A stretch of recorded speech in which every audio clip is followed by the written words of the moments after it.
রাজপথে এসেছি। আমার ভাইদের রক্তের দাগ এখনো শুকায় নাই।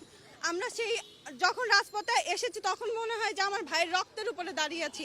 আমরা এর সঠিক তদন্ত, সঠিক বিচার চাই। আপনারা সবাই দেখতে পাচ্ছেন যে আজকে আমরা কোন পরিস্থিতিতে আছি। আমরা আজকে মানুষ বলে, আমাদের মধ্যে বিবেচনা আছে বলে আমরা রাতে আজকে ঘুমাইতে পারি না।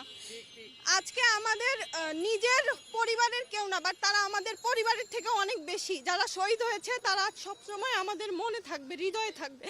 আমরা চাই তাদের এক সঠিক বিচার হোক, সকলের দাবি মেনে নেওয়া হোক। এই দেশে আমরা স্বাধীনভাবে যেন বাঁচতে পারি। আমাদের প্রত্যেকের ভিতরে যেন কোনো অনিশ্চয়তা না কাজ করে যে আজকে আমি বাসা থেকে বের হয়েছি, আবার বাসায় ফিরবো কিনা।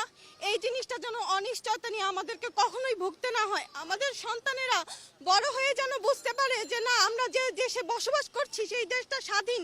সেই দেশ নিয়ে যেন তাদের কোনো লজ্জা পেতে না হয়। রিয়ামনি যে মারা গেছে সে তার বাবার কুলে মারা গেছে। আমার বাচ্চা তো আমার কুলে সেভ না। আমি আমার বাচ্চার নিশ্চয়তার জন্য আসছি। আমার মা আসছে আমার নিশ্চয়তার জন্য, আমি আসছি আমার বাচ্চার নিশ্চয়তার জন্য, আর আমার বাচ্চা আসছে তার ভবিষ্যতের জন্য।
দুইটাই তো পাঠাইছি।